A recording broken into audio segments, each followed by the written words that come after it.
produzir um diálogo, mas ela remete ao simples fato de respirar, de ter fôlego. E isso é confirmado em diversos textos, como por exemplo o Salmo 148. Desde a terra, louvem ao Senhor. Louvem ao Senhor, monstros marinhos e todos os abismos. Fogo e granizo, neve e vapor e ventos fortes, e lhes exultam a palavra, montes e todas as colinas, árvores frutíferas e todos os cedros, feras e todo o gado, animais que rastejam e aves, reis da terra e todos os povos, príncipes e todos os juízes da terra, rapazes e moças, velhos e crianças. Salmo 148, verso 6 ao verso 12. E perceba que o salmista, ele junta aqui animais, natureza e até mesmo ser humano em um grupo só, em um conjunto de adoradores, daqueles que louvam a Deus. Um outro aspecto dessa afirmação do verso 6 é o aspecto multicultural do versículo. Note que nos versos anteriores, o Salmo até usa exemplos de contextos judaicos. Agora o texto declara que o chamado para louvar a Deus nunca foi somente de Israel, mas todos os povos, reis de outras nações, príncipes, juízes, nações inteiras, todos devem louvar a Deus. O interessante é que isso se encaixa perfeitamente na essência de todo o ser humano, mesmo do ímpio. Porque até mesmo o ímpio, ele possui esse dever de louvar a Deus, porém ele não o faz. Esse aspecto é muito bem mostrado com a palavra hebraica chamada nefesh. Quando lá em Gênesis, no capítulo 2, verso 7, é dito que Deus soprou o fôlego de vida em Adão e ele passou a ser alma, ou ser nefesh, vivente. Essa palavra, ela também pode ser traduzida como garganta. Acontece que garganta, na cultura judaica, ela tem muito sentido de sede, de necessidade. Quando um judeu estava com sede, ele, nossa, mas que sede, ele amaciava a sua garganta. Então a tradução literal poderia ser, o homem passou a ser sede viva. O homem passou a ser alma vivente, mas passou a ser também sede viva. Ou seja, meus irmãos, a própria essência do homem o leva a adorar, o leva a tentar matar a sua sede de algo muito maior do que ele. De fato, então, o vazio do homem é do tamanho de Deus. A questão é que nem sempre essas pessoas estão tentando matar a sua sede de adoração, adorando ao único Deus, mas tentam fazer isso adorando a criação em vez do Criador, como Paulo vai dizer lá em Romanos. Porém, isso infelizmente é como beber água salgada. Além de não saciar, aumenta ainda mais a sede, até o ponto da morte. E isso não muda o fato de que todos os seres humanos são convocados a louvarem a Deus. E isso vai acontecer. Isso vai acontecer mesmo no último dia, o grande dia do Senhor. Nesse dia, todos, eleitos e não eleitos, se dobrarão e adorarão o Rei dos Reis. Ainda há uma última implicação desse verso 6. A frase todo ser que respira pode muito bem ter um caráter salvífico. Quando nós olhamos no Novo Testamento, nós encontramos afirmações que dizem que antes de nós sermos regenerados pelo Espírito Santo, nós estávamos mortos por causa dos nossos pecados. Perceba, morto não respira, morto não fala, morto não olha, mesmo que ele esteja na frente da paisagem mais linda do mundo.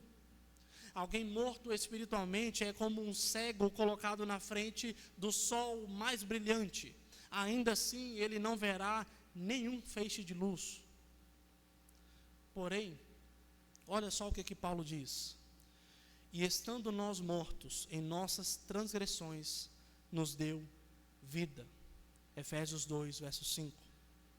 Em outras palavras, voltamos a respirar por meio de Jesus Cristo. Todo ser que respira não está se referindo, na verdade está se referindo aos crentes no Senhor Jesus Cristo, que voltaram a respirar espiritualmente mediante a graça salvadora de Deus.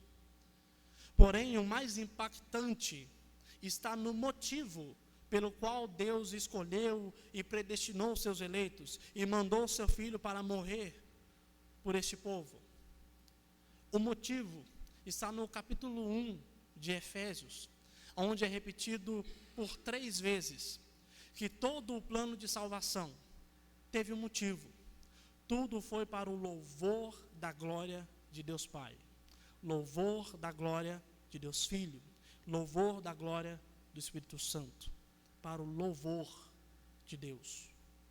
Ou seja, se a criação geral é chamada para louvar a Deus, se todos os homens são chamados para louvar a Deus, os eleitos que ganharam nova vida, ainda mais, são chamados, convocados para louvarem ao Senhor. Então, meus irmãos, nós, os servos do Senhor, não temos apenas a obrigação como criaturas de louvar a Deus. Nós também temos a gratidão, porque mesmo sem merecer, nós voltamos a respirar. E eu quero aqui partir para a conclusão e também fazer algumas aplicações para a nossa vida. Talvez para muitos aqui nunca foi tão prazeroso fazer perguntas ao texto, pelo menos para mim foi. O texto nos responde então que certamente não há nenhum lugar, não há nenhuma falta de motivos, não há nenhum momento, não há ninguém que não deva render louvores ao nosso Deus e Salvador. Ninguém. Pensando nisso, quero fazer aqui algumas rápidas aplicações para nós. O louvor a Deus se faz aonde estivermos. Então temos que pensar como que anda o nosso louvor a Deus, o nosso trabalho, como inclusive meditamos hoje de manhã. Como que anda o nosso louvor a Deus nas nossas responsabilidades. Se temos louvado a Deus sendo bons estudantes e servos. Em casa, se o marido é levado para mais perto de Deus, quando ele vê na esposa uma pessoa que louva a Deus mesmo em meio às dificuldades. Se a esposa e seus filhos, para aqueles que possuem, se eles também são levados para mais perto de Deus, quando eles olham no marido, no pai, no namorado, aquele que louva a Deus com a sua postura de sacerdote na família. Devemos nos preocupar então em louvar a Deus aqui, nesta vida, porque nós faremos exatamente isso pela eternidade, no novo céu e nova terra. Devemos então começar a louvar ao Senhor em todo momento, em todos os lugares aqui, porque é exatamente isso que vamos fazer no novo céu e nova terra. Segunda aplicação, os motivos para louvar a Deus são precedidos de uma ordem. Uma coisa que nós notamos no Salmo é que o salmista não quer nos convencer de que nós temos que louvar a Deus. Quase como se Deus estivesse pedindo, por favor, me louvem, olha só o que eu já fiz, olha o quanto eu sou importante. Não, a linguagem aqui é direta, ou como diriam meus pais, curta e grossa. Todos os versículos desse Salmo, à exceção do versículo 6, começam dando uma ordem imperativa, louvai-o. Ou seja, o maior motivo para se louvar a Deus, na verdade, está em todo o Salmo aqui. Meus irmãos, louvar a Deus não é uma opção para o cristão. Louvar a Deus não se trata de um ato para quando você estiver se sentindo bem, para quando você estiver se sentindo à vontade. Louvamos a Deus porque Ele requer isso da sua criação. Simples assim. Mas o salmista sabe que por causa do pecado, o homem precisa de exemplos, precisa de estímulos. Então ele nos convida a olhar para o que ele fez e para quem ele é. E no caso, ele fez todas as coisas e ele é grande. O reverendo Augusto Nicodemos, certa vez, disse que a medida do seu culto a Deus será a medida de Deus para você. Ou seja, se a sua concepção de quem é Deus for pequena, rasa, o seu culto, o seu louvor também será raso, sem importância para você. Porém, se nós buscarmos o Deus com todo o nosso coração, o Deus das Escrituras, olharmos para o que Ele fez e para a sua muita grandeza, é impossível que o nosso louvor seja superficial, que o nosso louvor a Deus seja raso. Portanto, analise a sua vida de louvor a Deus, analise a sua vida com Deus, e vê lá se você não tem enxergado Deus apenas de longe. Qual o tamanho de Deus para você? Uma terceira aplicação: o momento de louvar o Senhor é agora. Nem sempre você será chamado para louvar a Deus em um momento propício socialmente. Nem sempre você estará em um momento de liberdade social para louvar ao Senhor. Mas é justamente nesses momentos que o nosso louvor deve ser mais intenso. Alguns anos atrás, alguns jovens que eu conheci travaram uma batalha bastante difícil contra o vício em drogas que um dos membros da turma estava enfrentando. E entre caídas e recaídas, certa noite, esses jovens recebem a notícia de que seu amigo, transtornado pela abstinência, ele simplesmente saiu andando estrada afora, na autoestrada. Esses jovens, então, mais do que depressa, deixam os seus afazeres e foram até o seu amigo. Ao alcançá-lo, ele se recusa a entrar no carro, mas depois de muito tempo ele aceita voltar para casa a pé. E obviamente os seus amigos decidem fazer a caminhada junto com ele.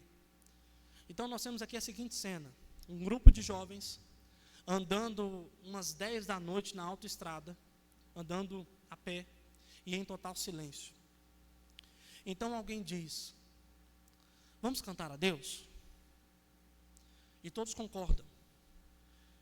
De repente, nós temos um grupo de jovens andando às 10 horas da noite na autoestrada, cantando: eis-me aqui outra vez, diante de ti eu abro o meu coração.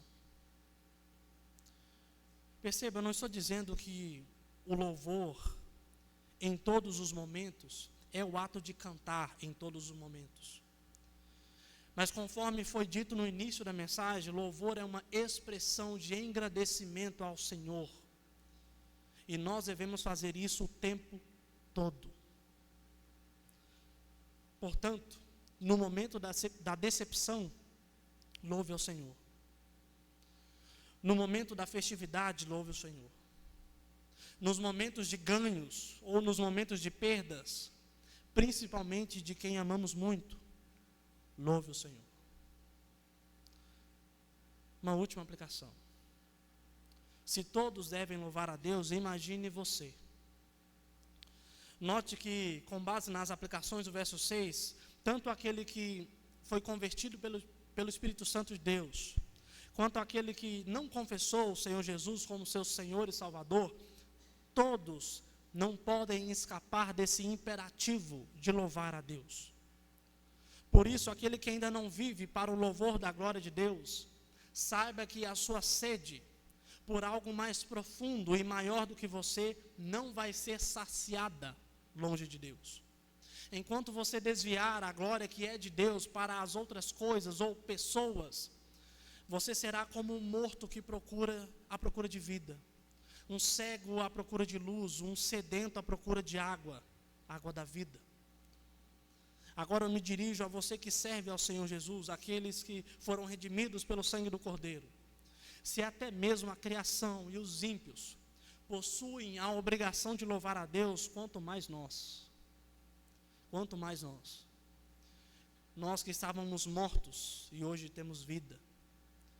Que andávamos com sede e hoje nós bebemos da água que é Jesus. Nós não somos chamados para realizar os nossos sonhos. Não voltamos a respirar espiritualmente para gastar o nosso tempo, o nosso fôlego com coisas que não edificam. Nós recebemos vida e vida em abundância para louvar a Deus e nos alegrarmos nele para sempre. Por isso, louve a Deus com os seus planos. Louve a Deus com o seu descanso. Louve a Deus no seu trabalho, nos seus estudos. Se as perguntas revelam o que se passa em nossos corações, se as perguntas revelam a vontade de Deus quanto ao louvor que Ele requer, que bom que a palavra de Deus nos responde todas essas perguntas. Amém? Vamos orar? Senhor, obrigado, Deus, porque a Tua palavra, ela é viva, ela é eficaz. Ela, ó Deus, trabalha no mais profundo, ó Deus, dos nossos corações. Ela trabalha, ó Deus, em questões em que realmente precisamos melhorar. Nos ajude, ó Deus, a Te louvar, não somente através de músicas, no meio ou durante um culto, mas nos ajude, ó Deus, a louvar o Senhor com o que quer que nós estejamos fazendo, aonde quer que nós estejamos, ó Pai. Em nome do Senhor Jesus, nos ajude a exercitar, a acostumar, ó Deus, a louvar o Senhor o tempo todo, porque nós faremos isso quando o Senhor, ó Deus, voltar. Em nome do Senhor Jesus, nos perdoe por todas as vezes que nós teimamos em agir, em fazer coisas para o nosso louvor e para a nossa própria glória. Ó Deus, em nome do Senhor Jesus, nos ensine a fazer as coisas para que o Senhor venha a aparecer e nós a cada vez mais diminuirmos, porque todo louvor, ó Deus, deve ser rendido somente a Ti. Nós agradecemos pela exposição da Tua palavra, em nome de Jesus. Amém. Nós vamos ouvir agora mais uma canção. Aqui viemos Te adorar. Logo após o pastor Márcio fará a oração final e encerrará o culto.